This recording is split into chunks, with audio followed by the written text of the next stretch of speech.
¿ok? Entonces, civilización helena, civilización griega, civilización egea, a eso nos referimos con estos pueblos, que tiene que ver con la costa occidental de Asia Menor, la ciudad de Lesbos, Samos, Rodas, actual, todo lo que es la parte actual de Turquía, las islas alrededor del mar Egeo, como Nasos, Paros, Delos, y lo que es la Grecia continental, Corinto, Tesalia, Macedonia, que fue posteriormente en la época clásica, griega clásica, la ciudad más importante. A eso, por supuesto, Atenas, Ítaca, Esparta, como vamos a ver más adelante. Todo eso incluye la civilización egea. Algo que caracterizó a los griegos desde su inicio fue que no había tanta unidad, digamos, política o administrativa. ¿Qué quiere decir? Que lo que se conoce como la civilización griega o la civilización helena o helénica eran una serie de pueblos, de ciudades, cada una como muy autónoma. Como decir no sé, que Limón, como que cada una de las 7 provincias de Costa Rica fueran más importantes que el país mismo, si lo vemos así como una comparación. Eso sucedía con ese territorio, que más bien la gente era muy apegada a sus propios poblados y no tanto como a una identidad de país o de nación que iba surgiendo, ¿verdad? Entonces a eso me refiero yo con una poca unidad política y administrativa. Lo que los unía fundamentalmente era la lengua y la religiosidad, toda la parte mitológica. Los que no hablaban esa lengua eran llamados bárbaros, incultos, salvajes, y a partir de ahí excluían a los demás, a los que eran extranjeros. Entonces, si bien es cierto, cada pueblo, cada zona particular de estos poblados egeos o estos poblados griegos, pues tenía su propia identidad y eran muy, digamos, identificados con su propio pueblo. La lengua los unía, digamos, si estamos hablando acá de la lengua hablada nada más en sus orígenes, porque no hay rastros en esos primeros años de una escritura como tal, un alfabeto, fue hasta después, pero al inicio era la oralidad lo que primaba, digamos, lo era lo más importante. Entonces, poca unidad política, poca unidad administrativa, pero lo que los más o menos unía era la lengua y, y todo el culto a los dioses, toda la mitología, todo lo mitológico religioso. Y dato curioso, hoy no vamos a hablar mucho de mitología, pero todavía permanecen la religión helénica. O sea, hay gente que todavía hace culto a los dioses, a Zeus, a Apolo, a Afrodita, a Ares, a todos esos. Y el Estado griego lo reconoce. Es muy interesante. Uno diría, toda esa cultura ya murió y ya eso no tiene ninguna validez, pero no. Todavía hasta hace 3 años eran reconocida como una religión oficial, que era una No quieren religión perder, politeísta. Alguien anda ahí con el... y no quieren perder sus raíces, su cultura, profe. Ajá, Siempre ajá. quieren mantener. Es lo que yo siempre digo, muchachos, vean, el tema de religión es como en el fútbol, nadie se va a poner de acuerdo. Yo soy liguista y para mí la liga es el mejor equipo del país y del mundo. Pero ¿qué pasa? Que llegue alguien de esa prisa y piensa lo mismo, ¿verdad? Entonces, todos pensamos diferente, pero al final de cuentas coincidimos en que nos gusta lo mismo. Es lo mismo con la religión. Ustedes se fijan, hay religiones que, con sus diferencias, pero a ver, religiones tan diferentes. a veces, o que uno las ve tan distintas como el islamismo, como los musulmanes, y nosotros, o por lo menos esta parte cristiana, tienen un Dios que se llama Alá, tienen un profeta que se llama como Mahoma. Está la figura aquí, en el caso del cristianismo, de Jesús. Los judíos tienen a Dios, a Jehová, tienen a su profeta, que es Moisés. Los cristianos tienen a Jesucristo, igual. El problema, ¿saben qué pasa? Que cuando la religión, cuando nosotros profesamos una religión pensando que es la verdad absoluta y que eso me da derecho a mí de menospreciar o de irrespetar las otras religiones, ¿verdad?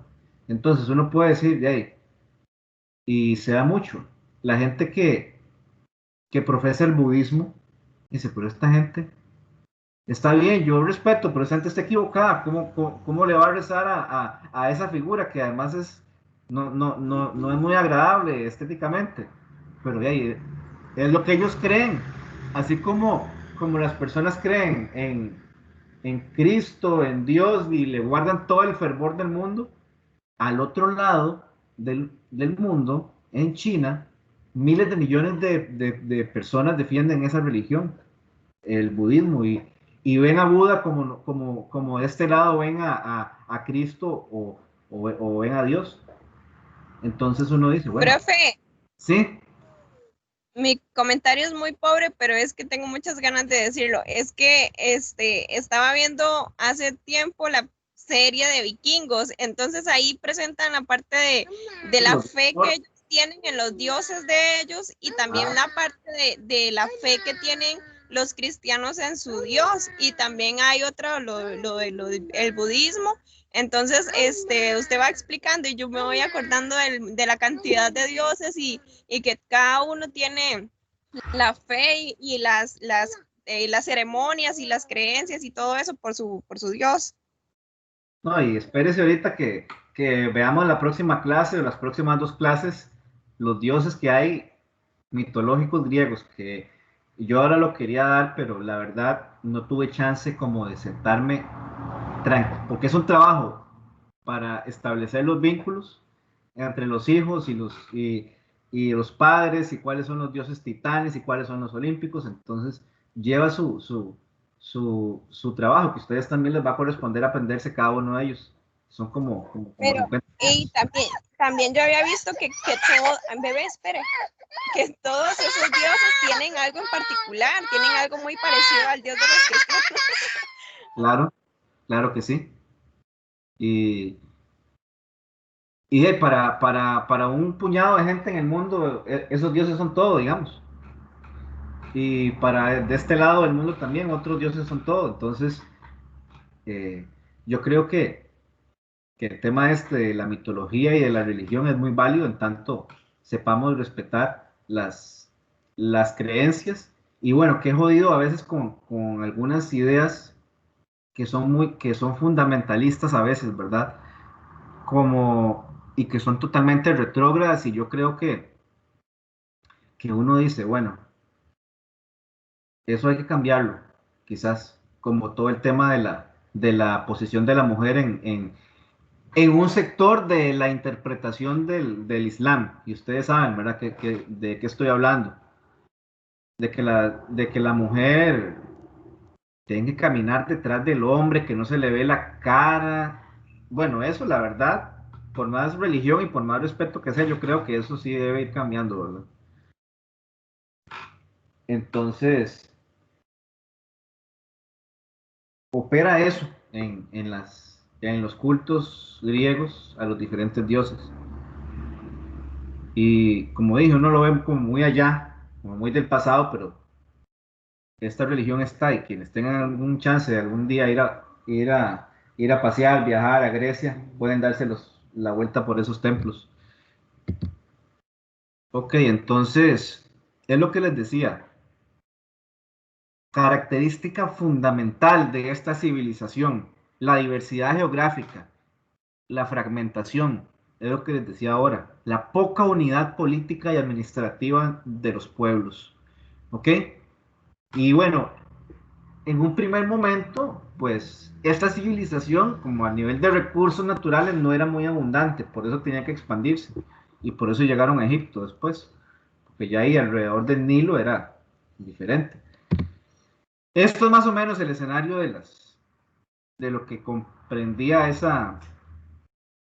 territorio, ¿verdad? De la civilización helena, Creta, vean ustedes qué montón de islitas, valles ahí por todo lado, los territorios igual más allá, más compactos, igual ellos tenían su propia identidad.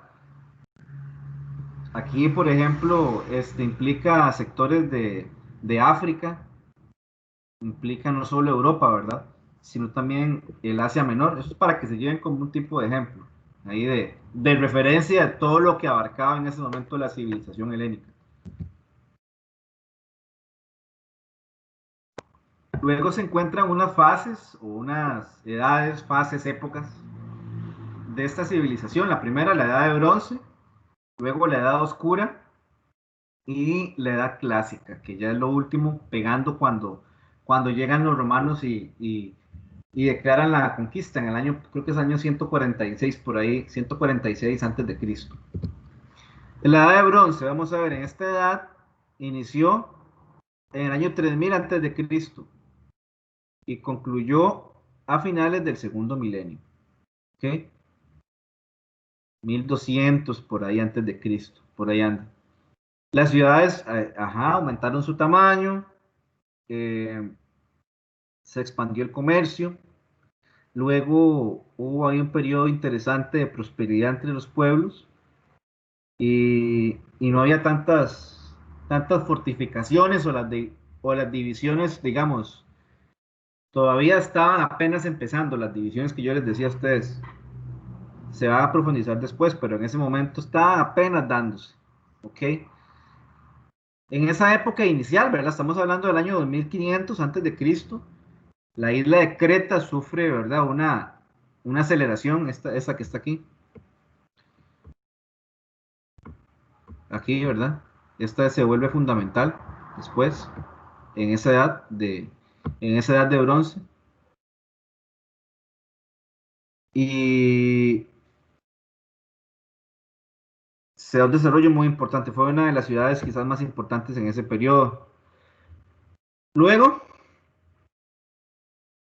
la civilización micénica es una de las que tiene también gran importancia en el año 1600 antes de Cristo. Luego, a ver, ¿por qué es importante recordar esta civilización? Más bien es importante recordarla porque se destruyó y lamentablemente con eso se perdió toda la posibilidad de rastrear cualquier tipo, cualquier tipo de escritura de ese periodo de la edad de bronce, ¿ok? De la edad de bronce. Justamente el surgimiento y luego la caída, a ver, la caída de la civilización micénica va a marcar la edad oscura, que es la que vamos a ver después. Otro aspecto importante de esta edad de bronce es la guerra de Troya, que es lo que vamos a estudiar con la Odisea, que la Odisea es como una secuela, ¿verdad? Como una secuela, como una segunda parte. Cuando ya cae Troya y tienen que volver los héroes, el héroe que vuelve en la Odisea es Odiseo, Ulises. Entonces, la guerra de Troya se da justamente en 1245 a.C., según el historiador Heródoto. Y después, bueno, lo que ya hablábamos de que las ciudades principales son Creta y Troya. Denme un momento, vamos a ver qué es lo que hay ahí afuera que está ladrando la fiera que tengo yo. Tal vez sea algo. Ahí me están buscando. Denme un chancecito. Un minuto.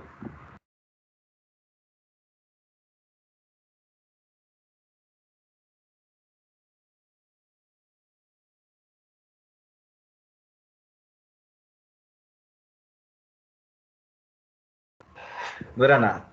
Entonces, edad de bronce, inicia en el año 3000 antes de Cristo.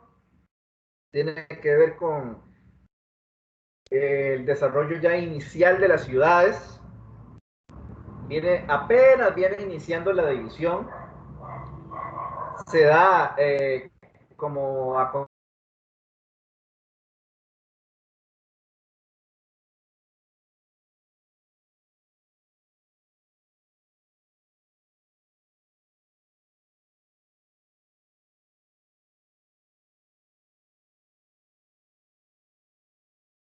también. Profe, no se escucha. Yo pensé que solo era yo. No, como que se le cortó pero de viaje.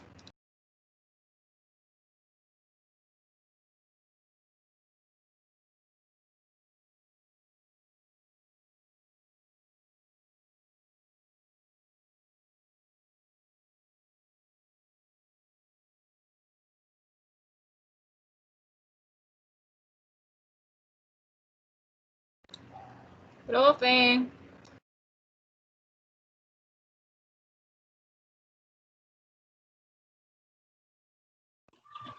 Sí, se le pegó, no se escucha. Nada, anda viendo que el perro seguro tiene encuevado algún tepescuintle.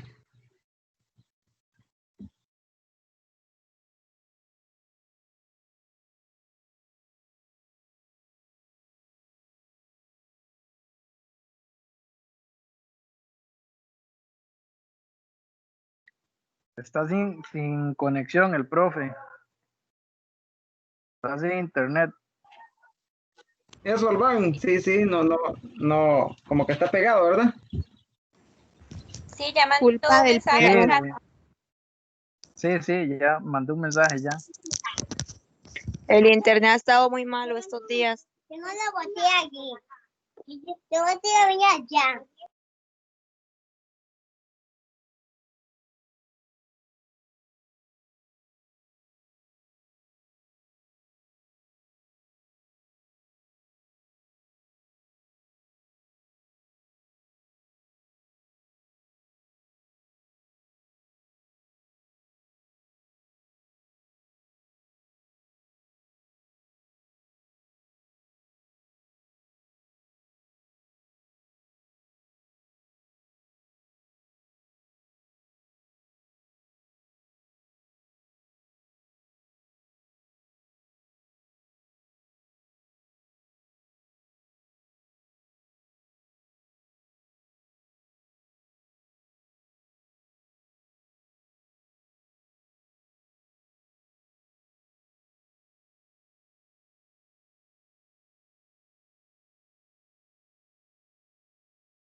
¿Soy yo o todavía continuamos sin escuchar al profe?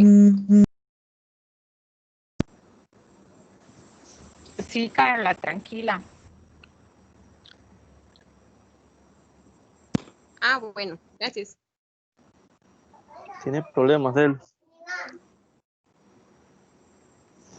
El profe se fue a ver el perro y no ha vuelto. Vean el grupo de WhatsApp para que vean.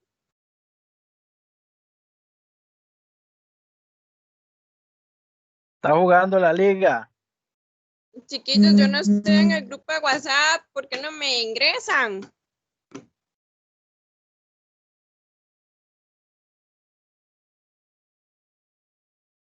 ¿Quién es el administrador? Solo él es el El administrador. profe solo. Organizado el profesor. Listo. tienen un grupo de WhatsApp, el profe es el administrador y no me ingresó, o sea, me parte el corazón. Ya. Ahorita la agrego, disculpe. Uy, creo que me escuchó. Profe, yo tampoco estoy en ese grupo. ¿Quién? Evelyn, Ok, ya mismo voy a incluirlos. gracias.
Entonces, ya después de esa edad de bronce, viene la edad oscura, que básicamente no es porque digamos, o sea, no tiene como un tipo de razón específica, más que todo porque se dio digamos que la destrucción de la civilización micénica y se perdió mucha evidencia, se perdió mucha evidencia de toda la cultura que había. Entonces, el término, ese motete de oscura, tiene que ver con eso, con que no hay mucha claridad sobre lo que había en esa época. Entonces, tampoco hay claridad con respecto a por qué se destruyó. O sea, hay diferentes motivos, pero no hay claridad al respecto. Pero se le llama así justamente por esa incertidumbre y esa falta de información.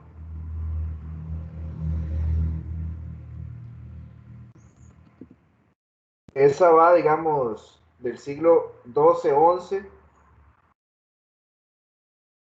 al siglo IX-8 antes de Cristo. Ya recuerden que ahí vamos para atrás. Lo importante acá, en esta época, es que empieza a gestarse el concepto de polis. Si no han escuchado, polis. ¿Qué significa eso? Que se van creando ciudades-estado. O sea, como que cada estado cada ciudad era considerada como un país aparte. Entonces en Grecia, por eso decíamos que había muy poca unidad, porque Grecia en realidad, en esa época, eran como diferentes pueblos que cada uno se creía un país, así, a grandes rasgos, así, explicado sencillo, eran un montón de pueblos que cada uno se creía un país. Entonces, cada uno tenía su propio gobierno, a veces comunidades muy pequeñas tenían esa característica, con una ciudad central amurallada, de las que salen en las películas, así son ciudades cerradas, que tienen su gobierno, tienen su propia administración. Entonces, como les dije, había un montón de ciudades que se consideraba cada una un país. Entonces, la polis, ¿qué traía? La polis tenía como el centro urbano donde se comerciaba y todo eso que se llamaba el Asti, y el centro, el Ágora, que era donde se tomaban las decisiones. Era como una asamblea legislativa de la polis o de cada uno de los pueblos. Cada una de las ciudades-estado tenía un ágora, que eran los hombres más prestigiosos, los más ricos, que estaban tomando decisiones, pero que eran supervisados por los ancianos, por los más antiguos, ¿ok? Entonces, esa era como la forma en que ellos tomaban las decisiones en esa época, en el Ágora, que se reunían ahí no sé cuántas veces a la semana, o si una vez al día. Eso no lo investigué, pero se reunían ahí como en el centro del pueblo y ahí legislaban. Qué diferente, ¿verdad? Como es ahora la Asamblea Legislativa, donde uno ni sabe qué es lo que se cocina ahí. A veces hay proyectos que se aprueban y diputados que tenían una posición y de un día para otro cambian porque seguro les ofrecen llevan ahí un portafolio con billetes y ya se venden. El Ágora, en cierta forma, era un poco diferente porque el pueblo podía ver ahí lo que se discutía, lo que se hablaba, era ahí abierto. Es como que, no sé, en el Parque de Guapiles se hiciera el Consejo Municipal. Y ahí tiene todo el mundo participado. Como una plaza. ¿Cómo? Dice que era como una plaza, como por ejemplo donde juzgaron a Sócrates, era una plaza pública. Ajá. Todo el mundo. Exactamente. Era algo más abierto, ¿verdad? Aunque las decisiones eran concentradas en unas pocas familias, por lo menos en ese caso era abierto y todo el mundo podía ver lo que está pasando. Quizás es como lo único novedoso en esa época. Bueno, también existía un cuerpo de funcionarios que administraban, ¿verdad? Que se encargaban de ejecutar las decisiones. Ok, es lo que les decía. El pueblo, o sea, el pueblo era como un espectador. El pueblo veía lo que decidían, pero no votaba. ¿Ok? Entonces, pero, ojo, es muy importante. No es que el pueblo no importara. De hecho, las personas que tomaban la palabra en el Ágora tenían que tener una capacidad de convencimiento, pues muy fuerte. Y así que, dependiendo de cómo reaccionaba la gente a lo que ellos decían, pues se tomaba una decisión a favor o una en contra. En cierta forma, si bien es cierto, el pueblo no votaba, pero la reacción del pueblo ante lo que decían quienes participaban en el Ágora era muy importante, era muy importante. Y por eso la retórica, ¿qué es la retórica? La capacidad de oratoria para convencer a un auditorio. Un lenguaje persuasivo. Eso es un ejemplito de cómo era la polis. ¿Ok? ¿Cómo era la polis? Esto es toda la polis, todo el pueblo, que tenía la plaza en el centro. Ahí están los templos, ¿verdad? El teatro, ahí, donde hacían los juegos, donde iban a declamar diferentes obras, pero bueno, en ese momento no aparecían las obras como tal. Ya viene hasta el otro periodo. Entonces, eso es como un ejemplo del ágora, perdón, de la polis. Que ahí creo que falta como que se quede más claro lo de las murallas, que no están amurallados en este dibujito. Hay otros ejemplos ahí que sí está todo amurallado. Que es un gran pueblo cerrado, como dije, con muros gigantes que los cierran. La edad arcaica, que esa ya es otra época, ¿verdad? En la edad oscura surge la polis, en la edad arcaica se va consolidando. La edad arcaica va del año 776 al 429 a.C. Como dije, la polis empieza a consolidarse. Ya hay una rivalidad entre las polis más grandes, como Atenas y Esparta. Hay un crecimiento económico muy importante en esa época, producto de la expansión y que cada ciudad tenía ahí sus propios terrenos, su agricultura. Y lo más importante es que en la edad arcaica ya van naciendo la filosofía y van naciendo la ciencia. Ya los seres humanos empiezan a interrogarse por todos los fenómenos que los rodean. Empiezan a contemplar las estrellas, los astros y a estudiarlos. Y no quedarse únicamente como un punto pasivo a merced de los dioses. Ellos se interrogan por la realidad, por lo que los rodea y tratan de comprenderlo. ¿Ok? A partir de ahí, ¿verdad? En esta época se da una colonización de toda la parte del Mediterráneo, ¿verdad? La parte italiana principalmente, por el crecimiento de la población. A ver, en esta edad arcaica inicia ese proceso de la colonización. Esto es muy importante, ¿por qué? A ver, pensemos en una ciudad como Atenas, digamos, Atenas. ¿Qué pasaba? ¿Qué tiene que ver Atenas con la colonización? Por ejemplo, bueno, hagámoslo así, mejor con un ejemplo local. Vamos a ver. Yanori, ¿usted de dónde es? Perdón.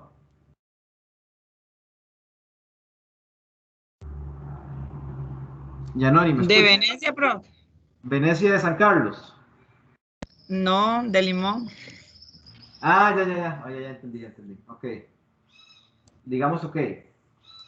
Digamos que Yanori, que es de Venecia, la polis de Yanori se llama Venecia. Entonces, ya donde ella está, hay demasiada gente.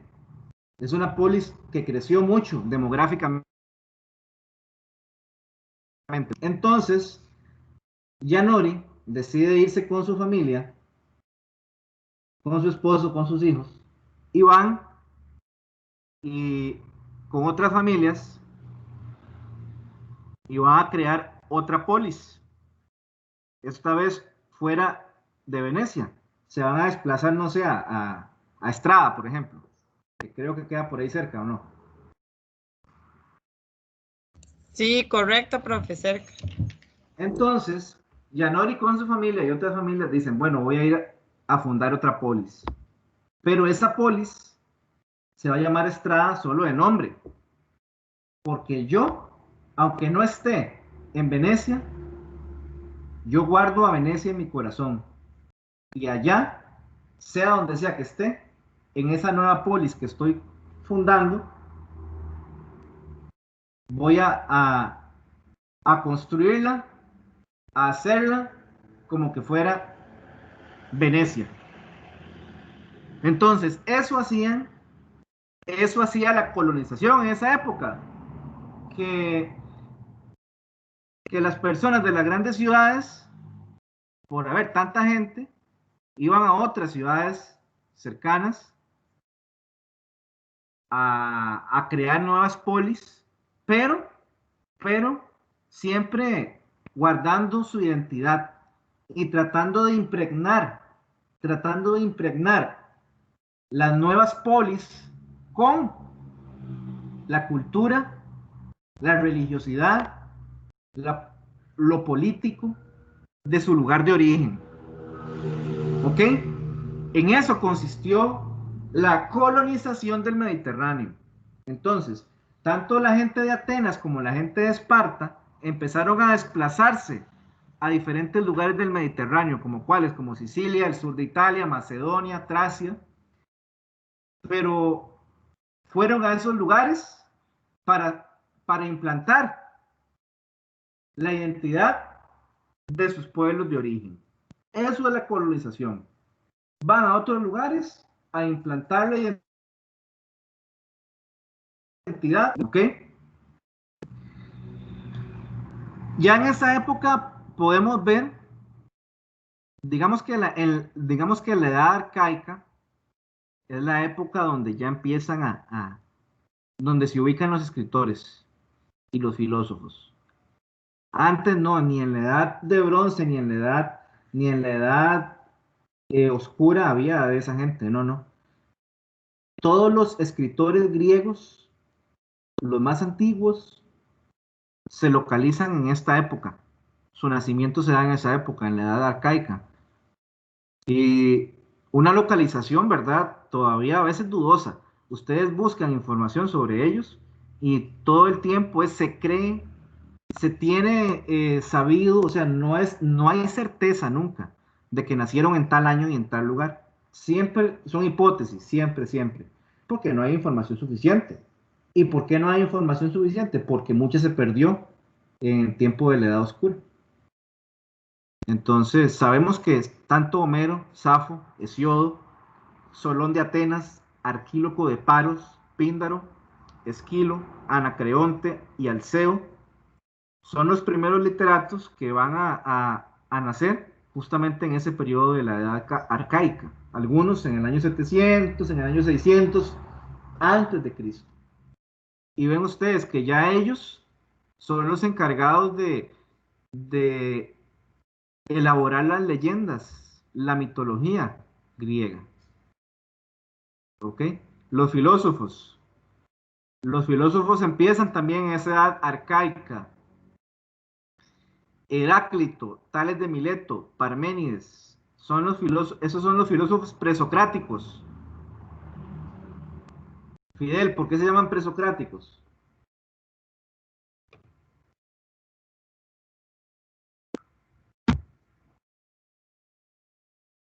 Perdón, profe, ¿Por qué se llaman presocráticos estos?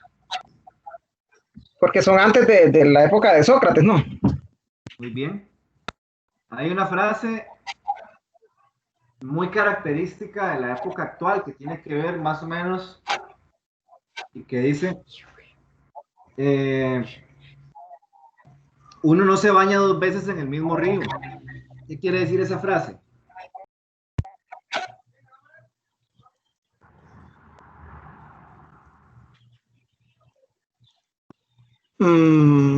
No se baña 2 veces en el mismo río. Todo Uno evoluciona, no se ¿no? baña 2 veces en el mismo río. Que no comete 2 veces el mismo error o algo así. ¿Cómo? No sé, yo nunca la había escuchado, pero me imagino que es no cometer 2 veces un error, el mismo. Pues, eso es más bien ya es muy filosófico, eso es demasiado elaborado, ya se llegó a un punto todavía más evolucionado de la interpretación. La interpretación básica es de que, ¿por qué uno no se baña 2 veces en el mismo río? Porque, bueno, las aguas cambian y uno mismo no es el mismo. Entonces, Heráclito justamente con esa frase habla de la evolución, del constante cambiar de la especie humana. Estamos en constante cambio. ¿Ok? Estamos en constante cambio. Bueno, esto de la edad arcaica es muy importante, lo que ya hablamos de la colonización, el tema de los literatos, el tema de los filósofos presocráticos, y ya en la época clásica se da todavía un grado mayor de evolución. ¿Esas imágenes le recuerdan a alguien o algún tema ahí específico? No. Spartacus. No precisamente.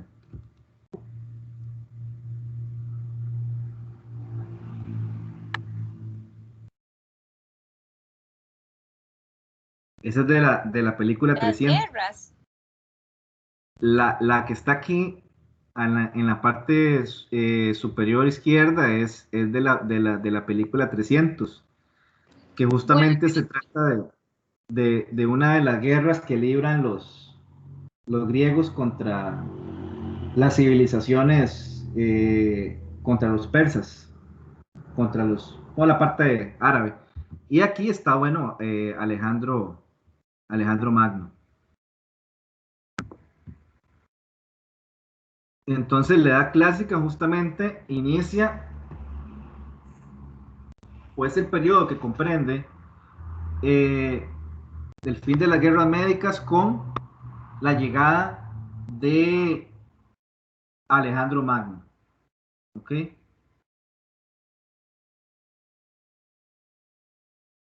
Ahí las ciudades se van turnando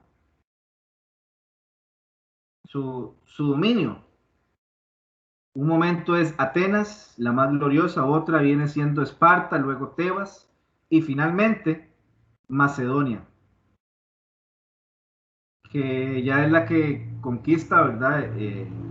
Alejandro Alejandro Magno. Cuando hablamos de la guerra médica, estamos hablando de los conflictos del imperio persa y las polis de Grecia. ¿Ok? Entonces ahí estamos hablando de que la edad clásica, digamos que la edad clásica inicia en el año 479 hasta la llegada ya de Alejandro Magno en esa época, 336, 323 a.C. Y es una figura pues muy importante. A ver, ¿por qué es importante Alejandro Magno? Porque, como ya hemos visto, lo que caracteriza principalmente a la civilización griega es esa fragmentación, como esa división que hay, como que no tienen un sentido de unidad entre sus pueblos. Alejandro Magno viene a cambiar un poquito eso. ¿Por qué? Porque él se dedica a conquistar diferentes poblaciones y busca la creación de un imperio helénico. Y le fue bien porque, bueno, conquista esa parte de Macedonia, luego llega hasta Egipto, que es como el momento más glorioso de su empresa. Y ahí funda lo que fue en su momento la ciudad de Alejandría, luego viene a existir la Biblioteca de Alejandría, pero efectivamente, cuando se quiere más bien se quiere darle un sentido más de unidad a Grecia, el que toma esa misión o el que más cerca llega es Alejandro Magno, ¿verdad? Y justamente eso sería su ruina, porque las mismas tropas, cuando intentan llegar a reinos lejanos, como en el caso de la India, las propias tropas se les rebelan y dicen que no quieren avanzar más. Entonces, ese afán de conquista fue su perdición. Por el desgaste que había en las tropas y todo eso. Entonces, la misión que él comenzó, que se refleja en unificar a esos pueblos de Macedonia con Egipto, pues la verdad fue bastante importante, fue muy contundente, pero como les dije, ese afán de querer más o de querer extender su legado fue lo que lo terminó arruinando. En esa época empiezan a darse pues un auge también de otros literatos, como cuáles, bueno, Sófocles, que ahí tienen que leer Edipo Rey, Eurípides, Aristófanes, Heródoto, es uno de los historiadores más importantes, y algunos poetas también, como Calímaco, Jenofonte, Apolonio, y en filosofía ya es la época de esplendor de la filosofía griega, ¿verdad? Que es con la tendencia más materialista, realista de Aristóteles y la tendencia idealista de Platón. Bueno, eso es básicamente el periodo que nos interesa cubrir acá, esos momentos de la época clásica. Esta fragmentación o esa cualidad de los griegos de no ser muy unidos entre ellos fue lo que permitió que los romanos los conquistaran, ¿verdad? Que los romanos los conquistaran. Y que fue su debilidad, ¿verdad? Entonces, estamos hablando de que el Imperio Romano, a partir del año 400, empieza a expandirse, a ir quitándole poco a poco y va a consolidar su dominio sobre toda Grecia, en el año, en el año 146 antes de Cristo, ¿verdad? Con la batalla de Corinto. Pero les costó, y los romanos, haciendo justicia a esa civilización griega, conservaron mucho de su legado. Por ejemplo, en los dioses, profe. ¿No? Por ejemplo, en los dioses, los romanos, como que hacen una réplica de los dioses. Algunos les cambian el nombre solamente, pero sí traen ese legado de la cultura griega, ¿verdad? Claro que sí. De hecho que él tiene mucha razón, porque varios dioses, los dioses griegos tienen su nombre propio, los dioses romanos, que es lo que vamos a ver más adelante, ¿verdad? En este curso. Y básicamente lo replican. Entonces, eso demuestra cómo no solo se dio un respeto por esas figuras, sino también los griegos, los romanos no fueron tontos, los romanos aprendieron, ellos veían lo bueno y lo avanzado y lo conservaban. Y mucha de la cultura, mucha de la ciencia adoptada por los romanos fue gracias a conservar los avances de los helenos, de la Hélade, de los griegos, que ellos llamaron después los griegos, que igual fue un proceso largo para llegar a ser conquistados, pero al final uno dice, bueno, quizás si estos pueblos hubieran sido un poco más unidos, no hubieran terminado de esa manera. Entonces, bueno, no sé si habrá alguna pregunta, alguna inquietud al respecto, algún comentario.